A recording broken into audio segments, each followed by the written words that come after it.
आज हम हरियाणा के बजट के बारे में डिस्कस करेंगे। एग्जाम पॉइंट ऑफ व्यू से देखें तो हरियाणा के बजट से हर एग्जाम में एक या दो क्वेश्चन जरूर पूछा जाता है। और इंटरेस्ट के हिसाब से बात करें तो बजट है एक बहुत इंटरेस्टिंग टॉपिक है, क्योंकि बजट में हमें यह दिखाया जाता है कि आम जनता का पैसा कहाँ कहाँ कौन कौन सी स्कीम में यूटिलाइज हो रहा है। तो इस प्रकार बजट का पढ़ना बहुत जरूरी हो जाता है। तो जो हरियाणा का बजट 28 फरवरी 2020 को पेश किया गया था, और यह हमारे मुख्यमंत्री जो कि हमारे वित्त मंत्री भी हैं मनोहर लाल खट्टर द्वारा पेश किया गया था। यह बजट 2020 से 21 का बजट था।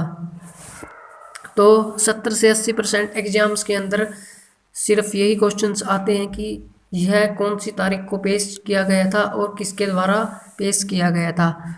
तो हमारा 2020-21 का बजट 28 फरवरी 2020 को हमारे वित्त मंत्री मनोहर लाल खट्टर द्वारा पेश किया गया था। इसकी अमाउंट 1,42,000 करोड़ रुपए थी।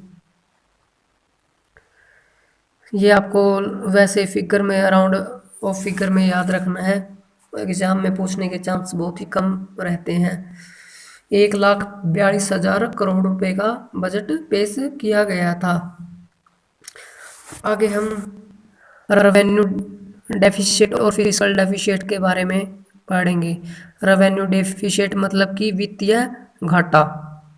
ये पहले 1.5% था, शायद अब चेंज हो गया होगा, आप इसे अपडेट कर लेना। ज़्यादा ये सिर्फ वित्तीय घाटा रेवेन्यू डेफिसिट ही एग्जाम में पूछा जाता है। आगे हम पढ़ेंगे कि सरकार के पास सबसे ज़्यादा पैसा कहाँ से आता है, सरकार की इनकम का स्रोत क्या है। तो सरकार की कमाई का आधे से ज़्यादा हिस्सा जीएसटी, वैट और एक्साइज से आता है। और सरकार का सबसे ज़्यादा पैसा कहाँ जाता है, तो एजुकेशन और सोशल सर्विसेज में सरकार का सारा पैसा चला जाता है। आगे हम प्रति व्यक्ति आय की बात करें तो प्रति व्यक्ति आय हरियाणा के प्रत्येक लोगों की अगर हम बात करें तो 1.99 लाख रुपए प्रति व्यक्ति है। प्रति व्यक्ति आय में भारत में पहले स्थान पर गोवा है और दूसरे स्थान में आपका हरियाणा है। आगे हम जीडीपी की बात करें, जीडीपी की फुल फॉर्म होती है ग्रोस डोमेस्टिक प्रोडक्ट। भारत की जीडीपी, हरियाणा की जीडीपी, हरियाणा की जीएसडीपी, ये आप एग्जाम से पहले इसको अपडेट कर लेना। जब भी किसी भी कम्पिटिटिव एग्जाम का एग्जाम होता है आपका, तब ये आंकड़े आपको अपडेट करने होते हैं। हरियाणा का कंट्रीब्यूशन, भारत की जीडीपी में हरियाणा का लगभग 4% कंट्रीब्यूशन है।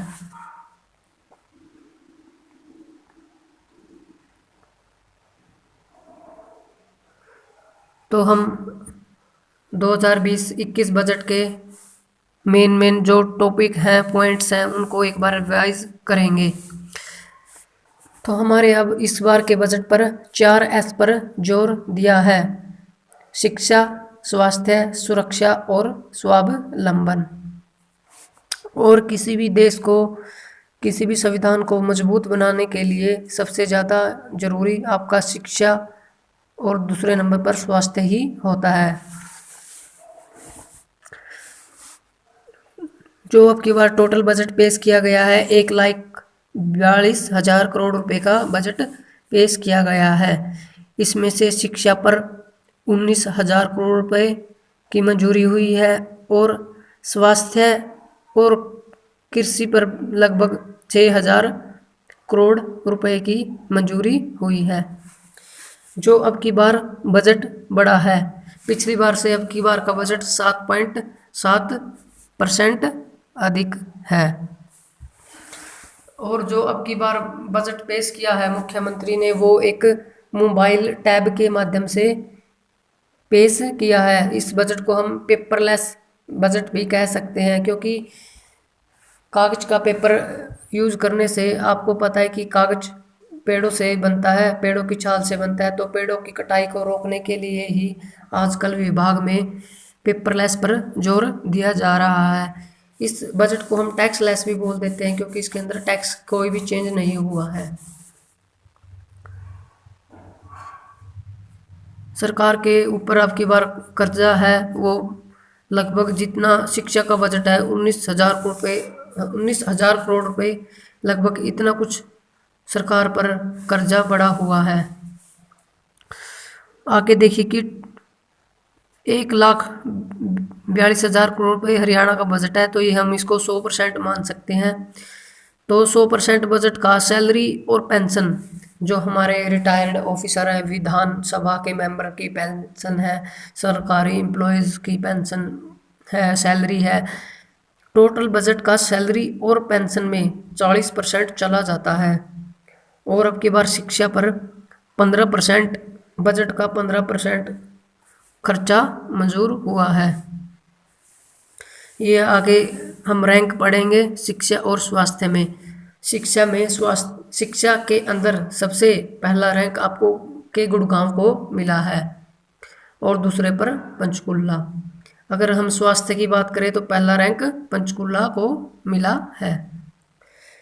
दोबारा देखिए, शिक्षा के क्षेत्र में सबसे अग्रणी जिला आपका गुड़गांव है, उसके बाद पंचकुला का नंबर आता है। और स्वास्थ्य के क्षेत्र में बात करें तो पंचकुला का नंबर सबसे पहले आता है। तो जैसे ही हमने पहले पढ़ा है कि हमारे टोटल बजट का 15% हिस्सा शिक्षा पर खर्च होगा, जो कि अमाउंट 19,000 करोड़ रुपए है। तो शिक्षा के क्षेत्र में सरकार क्या क्या नई सुविधाएं करेगी। शिक्षा के क्षेत्र में 4,000 प्ले स्कूल खोले जाएंगे। प्ले स्कूल ये जो पहली से 5वीं कक्षा प्राइमरी तक के बच्चों के लिए जो स्कूल होते हैं उनको हम प्ले स्कूल बोलते हैं। तो 4,000 प्ले स्कूल खोलेगी। 2,000 इंग्लिश मीडियम स्कूल खोलेगी। इंग्लिश मीडियम स्कूल जो हमारे सरकारी स्कूल हैं, ये पहली से 5वीं तक शायद इन्हीं को ये अपडेट कर देते हैं, उनके अंदर इंग्लिश मीडियम स्कूल खोलेगी। 24 ITI बनेगी। 98 ब्लॉकों में नए आदर्श संस्कृत विद्यालय की स्थापना होगी। संस्कृत को बढ़ावा देने के लिए 98 ब्लॉकों में नए आदर्श संस्कृत विद्यालय बनेंगे। 18 नए महाविद्यालय बनेंगे और यानी कि 18 नई यूनिवर्सिटियां बनेगी और 2,000 CCTV कैमरे विश्वविद्यालयों के अंदर लगेंगे। हॉस्टल में 20% सीट महिला SC ST के लिए आरक्षित होगी। हॉस्टल के अंदर जो SC ST महिलाएं हैं उनके लिए 20% सीटें रिजर्व होंगी। 8वीं की बोर्ड शिक्षा को दोबारा लागू कर दिया गया है, यानी कि जो बच्चे अब की बार 8वीं के एग्ज़ाम दिए हैं उनके लिए बोर्ड नहीं था, मगर आगे से नेक्स्ट ईयर से 8वीं की बोर्ड शिक्षा दोबारा लागू हो गई है। और मिड डे मील में बेसन के लड्डू व दूध का प्रावधान किया गया है। तो ये बजट के अंदर शिक्षा के बारे में ये नए पॉइंट ऐड किए गए हैं, इन पर शिक्षा के क्षेत्र में फोकस किया जाएगा। शिक्षा है जो किसी भी देश की रीढ़ की हड्डी कह सकते हैं। आगे हम स्वास्थ्य के बारे में पढ़ेंगे। स्वास्थ्य के बारे में आपने जैसे ऊपर पढ़ा है कि 6,000 करोड़ रुपए की मंजूरी हुई है। शिक्षा और स्वास्थ्य दोनों ही क्षेत्र में 6,000 करोड़ लगभग बजट मंजूर हुआ है। स्वास्थ्य के क्षेत्र में 3 मेडिकल कॉलेज खोले जाएंगे। आपके यमुनानगर में, कैथल में और सिरसा के अंदर 3 मेडिकल कॉलेज बनेंगे। कैंसर संस्थान झज्जर के बारसा गांव में आपको पता है पहले ही कैंसर संस्थान बनने लग रहा है। अंबाला में 3rd लेवल तक का कैंसर अस्पताल है, मतलब कि जब कैंसर 3rd स्टेज पर पहुंच जाता है। और जो इस बजट में टोहाना के अंदर कैंसर संस्थान की मंजूरी हुई है, आपको टोहाना याद रखना है। और आयुष्मान भारत योजना आपको पता ही है, सरकार के द्वारा आयुष्मान भारत योजना चलाई गई है। जो भी गरीब परिवार है जिसके पास सालाना इनकम 1.8 लाख रुपए से कम है और 5 एकड़ ज़मीन से कम है, उनका सालाना बीमा 5 लाख रुपए का स्वास्थ्य बीमा होता है। यह योजना 23 सितंबर 2018 को लागू की गई थी। बहुत ही ज़्यादा इम्पोर्टेंट योजना जो कि एग्जाम में पूछी जाती है, आयुष्मान भारत योजना। 2000 व्यायामशाला सरकार बनवाएगी। व्यायामशाला ये जिम टाइप होती है जहाँ पर योगा वगैरह कराया जाता है, और ऑनलाइन हेल्थ कार्ड बनेंगे। ये आपके स्वास्थ्य के क्षेत्र में नए चेंज होंगे। आपको याद रखना है कि 3 तो मेडिकल कॉलेज खुलेंगे, यमुनानगर, कैथल, सिरसा में, और टोहाना में कैंसर संस्थान बनेगा। और आयुष्मान योजना के बारे में पढ़ना है आपको। आगे हम कृषि के बारे में देखते हैं, कृषि और पशुपालन। कृषि के क्षेत्र में भी लगभग 5 से 6 हजार करोड़ रुपए की मंजूरी हुई है। कृषि के क्षेत्र में सरकार ने किसानों के लिए 3 लाख रुपए का फ्री लोन की सुविधा की है। बिना किसी ब्याज के किसान को 3 लाख रुपए का लोन फ्री मिलेगा। और सरकार ने किसानों के लिए बिजली 4.75 पैसे पर यूनिट सुविधा की है। अब किसानों को पर यूनिट के सिर्फ 4.7 पैसे ही बिजली के देने होंगे। इसके अलावा सरकार ने 1 लाख एकड़ जमीन जो कि लवणीय थी उसको लवणीय फ्री करके खेती योग्य बनाएंगे। सब्जी मंडी में महिलाओं के लिए 10% सीट रिजर्व की गई है। 2 बागवानी केंद्र नए स्थापित किए जाएंगे। और कृषि में सिंचाई के लिए मेवात के अंदर मेवात फीडर नहर का निर्माण होगा। ये आपके कृषि से संबंधित पॉइंट है जो कि बजट में डिस्कस किए गए थे। आगे मैं पशुपालन के बारे में चलते हैं। पशुपालन में दूध उत्पादकों की सब्सिडी 4 रुपये से बढ़ाकर 5 रुपये की गई, यानी कि आपको अब दूध उत्पादकों पर 1 रुपये की बढ़ोतरी की गई है। गौशाला का बजट 30 करोड़ से 50 करोड़ रुपए कर दिया गया है। पशु चिकित्सा के लिए एक मोबाइल ऐप पशु संजीवनी सेवा शुरू की गई है। ये बहुत ही इम्पोर्टेंट क्वेश्चन बनता है यहाँ से। पशु चिकित्सा के लिए कौन सी मोबाइल ऐप लागू की गई है? पशु संजीवनी सेवा। इसके अलावा कैट फिश और पिलीपिया सेंटर बनेंगे जहाँ की कल्चर खेती शुरू होगी। झींगा किसान के लिए प्रोचेनिंग और प्रोसेसिंग सेंटर बनवाया जाएगा। ये बजट है जो आपके नॉलेज के लिए है। बजट के अंदर से सिर्फ 2.70 से 80% एग्जाम में पूछा जाता है, जो बजट की तारीख है और बजट किसने पेश किया है। तो बजट 28 फरवरी 2020 को पेश किया गया है और इसको पेश करता हमारे वित्त मंत्री मनोहर लाल खट्टर है। सिर्फ ये 2 पॉइंट आपको याद होने चाहिए, बाकी सिर्फ आपको एक रिवीजन लेनी है, क्विक रिवीजन आपको करनी है। बजट से संबंधित other facts. Sutlej Yamuna link के लिए 100 करोड़ रुपए की मंजूरी हुई है। इसके तहत हम सतलुज और यमुना दोनों को जोड़ेंगे और जो हमारा हरियाणा इसके अंदर सिंचाई चैनल बनाएंगे। ये वही लिंक है जिससे लेकर हमारा हरियाणा का और पंजाब का विवाद रहता है। पंजाब ने हमें पानी देने के लिए मना किया हुआ है। सोनीपत के बड़ी गांव में कोच फैक्ट्री के लिए 122 करोड़ रुपए की मंजूरी हुई है। ये बहुत इंपॉर्टेंट फैक्टर है। जो हमारा सोनीपत का बड़ी गांव है ना, वहाँ पर कोच फैक्ट्री लगेगी। तो पूछ लेते हैं कि रेलवे की कोच फैक्ट्री कहाँ लगेगी, तो आपका आंसर होगा सोनीपत के बड़ी गांव में। भवन और सड़क निर्माण के लिए 3000 करोड़ रुपए की मंजूरी हुई है। ये अमाउंट आपको एक बार बिल्कुल राउंड ऑफ फिगर में याद रखना है। जैसे कि शिक्षा और स्वास्थ्य में लगभग 19,000 करोड़ रुपए की मंजूरी हुई है। स्वास्थ्य और कृषि में लगभग 6,000 करोड़ रुपए की मंजूरी हुई है।